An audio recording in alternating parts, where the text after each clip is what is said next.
Well, I have with me Father Pat Kelleher from this area. Now, Father Pat Kelleher had occasion to meet Danny Kelleher. You'll remember last week we did a program with Danny Kelleher on water divining, and Father Pat had occasion to meet Danny Kelleher. Father Pat spent many, many years in Africa and indeed had an awful lot to do with water. But let's hear this from Father Pat himself. Father Pat, tell me about Danny Kelleher first. As you said there, I had a lot to do with water. Yes, we were involved very much in Africa in water. We were involved in dams and rock catchments and digging of wells. And one of our priests was into water divining, to know where would you dig. Will you dig here or dig there? And I was interested. I couldn't do much at the time. And then I thought I could do well. I could do a bit. I came back from Ireland, from Africa. I visited a professional man in Limerick called Simon Stone. I found him very, very interesting, and he taught me a lot. Then my sister, who lived in Coolavookee, Margaret, and her husband, Timmy Horgan, told me there was a man back in Ballingeary called Danny Kelleher, and you should go back and see him because he has a lot of experience and a lot to offer. So I went back a number of times, over a good few years. I went back to see Danny, and I was really amazed at Danny. He was an amazing character. One of these guys you would love to be in his company. He was full of stories and challenges and all kinds of things, you know. And did you see him work? Oh, I saw him in action doing many things. I'll tell you one little story that isn't too long. I sat with him one night. It was a really wet night. I went back up, and the rains came in, and his phone rang, and somebody who rang him anyway and said, "Danny," he said, "I've lost the keys of my car. Do you think you could come down and find them for me?" And Danny says, "No." He said, "There's no need." He said, "I know where you live. I know your house." He said, "Can you tell me anything about them?" And he said, "I don't know where they are." He said, "I went out to the car. I can't find my keys." And Danny said, "Okay, ring me back in 3 minutes." So Danny got a piece of paper and he put an X on the paper, and he got his pendulum, which was a lump of hazel. And he said, "That's it." Man rang back and he said, "Your keys," he said, "are between the house and the car. There's grass, tall grass between the house and the key. Go out and you'll see it on the grass beside the car." This man came back and he said, "Thanks, Danny, I got them." So that was one of the incidences. There were others. I was with him on a few occasions when there were strange things. I remember him getting a phone call from somebody in the a detective in Dublin, looking for something that he needed to find. I can't remember, was it a knife or a gun or something somewhere in Dublin? Yes. And Danny was operating on a map of Dublin, so for that man. So he was in contact. Other people were asking him to do things. He told me lots of stories about what he did, finding cattle. I remember him telling me the story about cattle were stolen somewhere. And he worked on this, and he said the cattle were in County Clare. They were on cement. And the owner went and he found his cattle. He told him exactly where they were. He told me about finding people, sad times for people that might have committed suicide and gone into a river or somewhere. He would be called to locate the bodies, which he was able to do. I was with him another night, and I remember this. There was a boat capsized in the south of Ireland, off the Wexford coast. I think it was one of these cement boats, and somebody was lost. And I don't know who, but somebody rang Danny, asking him did he know or could he find out where they could find the body. I remember him telling them on the phone that if they could go to a certain place and a certain inlet in County Waterford, after 7 days they would find the body. Now, I have no idea whether that was true or not. Were you actually present when, I was when there. this happened? I was with him there, yes, when Yeah. that happened. Tell me, you're a man of God. Yeah. Do you think there's something in all this? People wonder, say, oh, is that scientific or it's not? I don't know whether it is or not. I don't think it is scientific. But one way I answer these things is this, that my experience in Africa, if you say an elephant, how does an elephant find where there's water? They somehow can find their way to water. And I think there's something similar has happened to us, that we have lost touch with nature in some way. And that we have powers, there are powers of the mind that we haven't even yet discovered, if you like. And there's connection, we can make connections with things and with people. And I think we haven't yet proved them. And I think that's what, there's something in that area. Okay, yeah, good. Of mind, yeah, over matter in some way. Yeah, very good explanation, I would say. That's my yeah.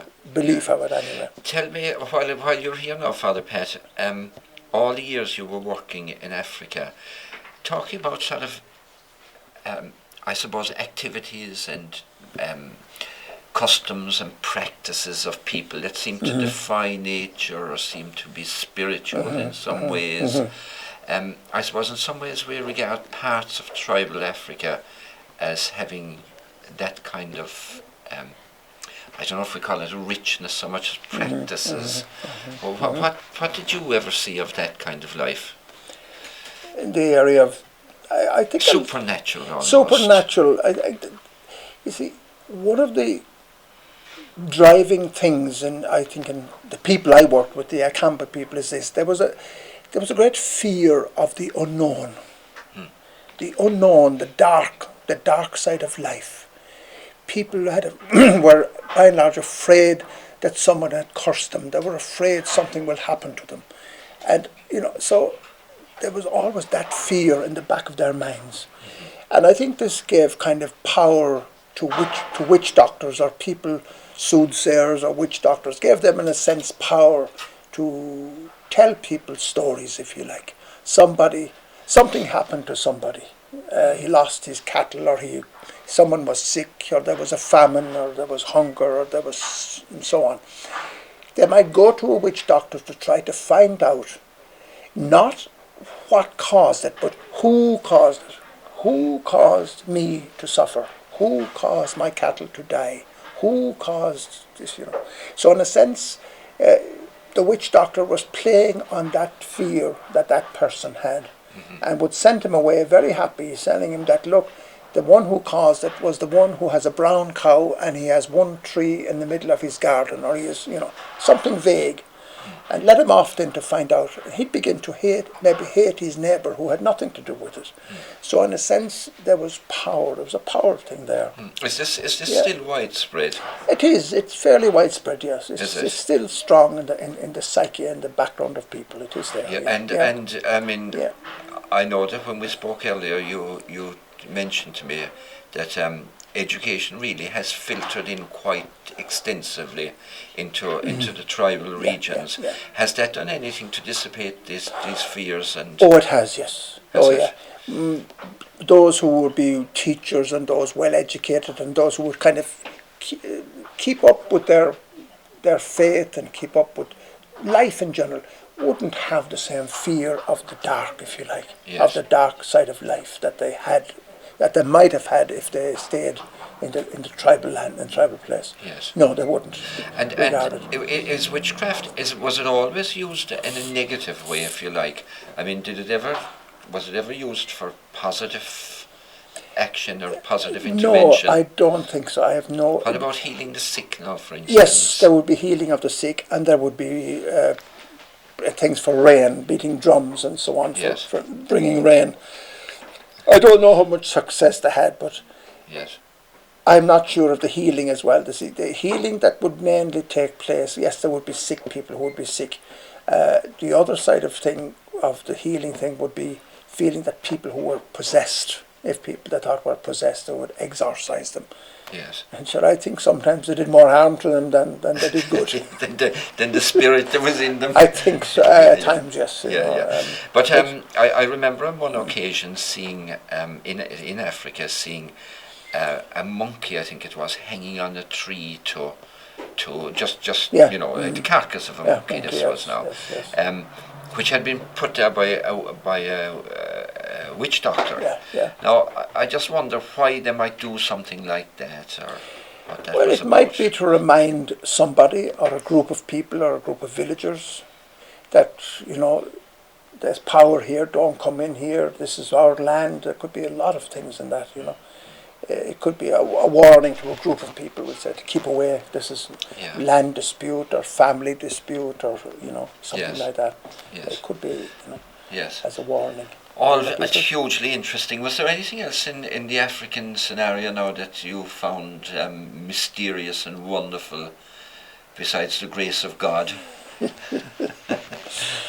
Well, I suppose one of the things was you just often wonder how people survive. How do they really survive the famines and keep up the happiness? They were always happy. How they could keep the good side out, as it were. Yes.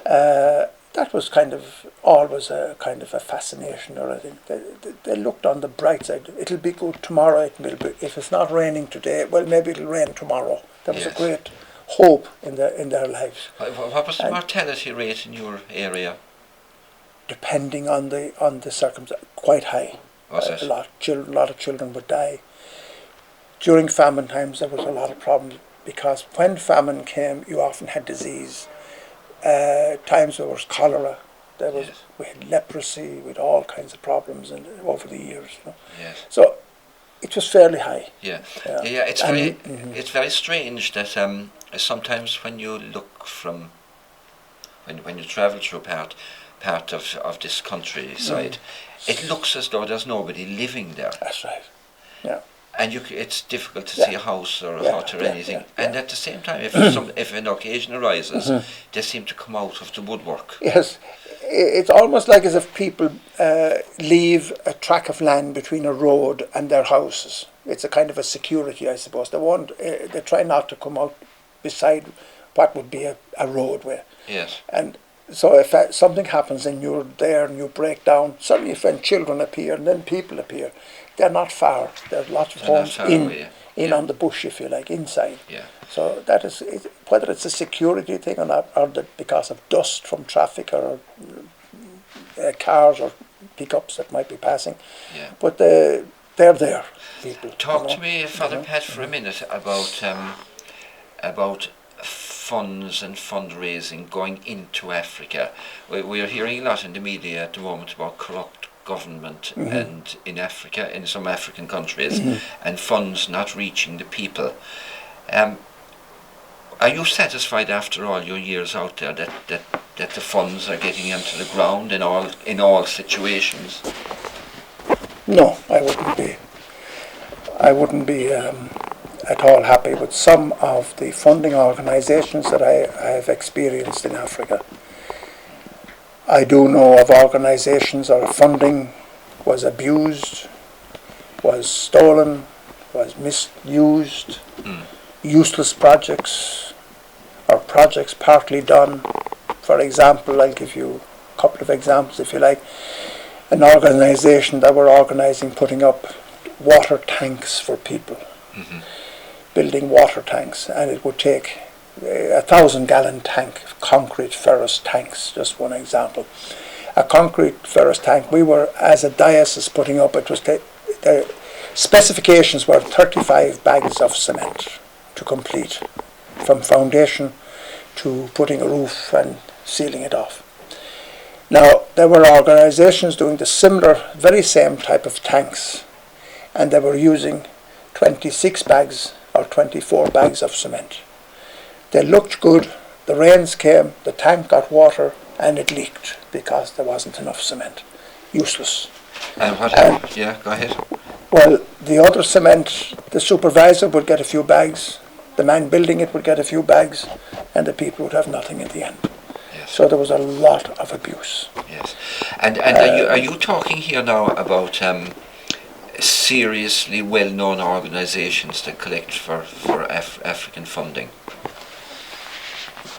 Yes, I mean, obviously we can't name anyone. I wouldn't like to name any, but I do know, in my own experience, there were organisations who knew their funding was fiddled and was wasted, or maybe completely stolen.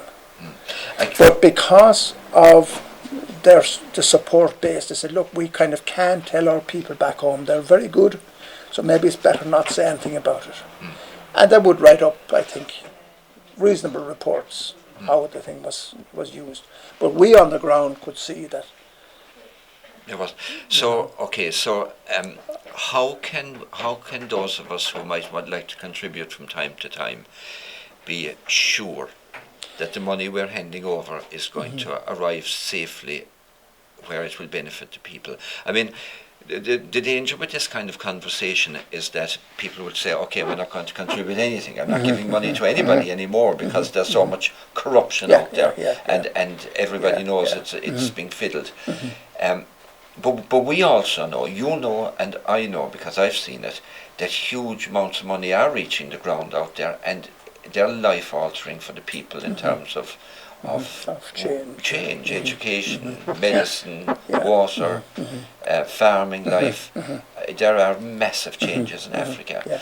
Now, how can we as people who want to help and contribute to this be certain that the money we are giving is going to arrive in the right place? Well, one of the ways I meet people in churches who say they are supporting different projects in different places, and I ask them one simple question: have any of you ever gone out to visit that project and see how your money or what has been done? And those who have gone out have come back very pleased. But I have met others who have not gone out, and we don't know how much of it has been used. But it's one of the ways you can ensure that your funds are used, is go out and meet the project, have a look at the ground, and come back and report to your group or your organisation what you've seen.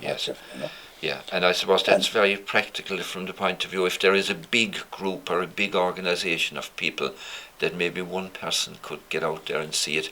But for the ordinary person who's kind of putting it into the box in the shop, or putting it into a church gate collection or something, I mean, how can they know? If you're going to be putting it into church gate collections, or you're in the church organisations, I would be honestly thinking of stick to the groups and the people you know. I know it's strong to say stay with the Christian groups that you know, because you know that they are being honest with the money. But there are groups that you see advertising on television and advertising in newspapers. You want to be very careful getting involved or getting caught up in some of those organisations, because there's good money to be made from people if you listen to some of those organisations. Yeah. In other words, if they're prepared to rip it off, there is good money to be made. Absolutely. They see this. Yeah. But I suppose, again, on a positive note, I mean, the life-altering contribution is very, very huge, isn't it? It has a huge influence on people. Yeah. Massive. It's unbelievable at times places. Because often where missionaries work and where some organisations work, governments don't do anything in those areas. People there are dependent almost on the church organisations and some of the other organisations to give them a bit of quality of life, And they certainly need the support. What support is needed? They Absolutely. need it. They are. I mean, we can do nothing, and that's worse, really. Well, I've heard it a few times. People say, "Why don't you leave them? What are you doing out there in Africa? Why don't you leave them alone? They'll find their own level." I think that's like saying, I suppose, if your neighbour's house is burning, just ignore him. He's all right. He'll let it burn to be okay. Yeah, because they are our neighbours in the real sense. They're our neighbours. Yeah. So, look, Father Pat, we'll leave it there for today, and always a great pleasure talking to you. Thank you very much. And thank you very much for coming along again.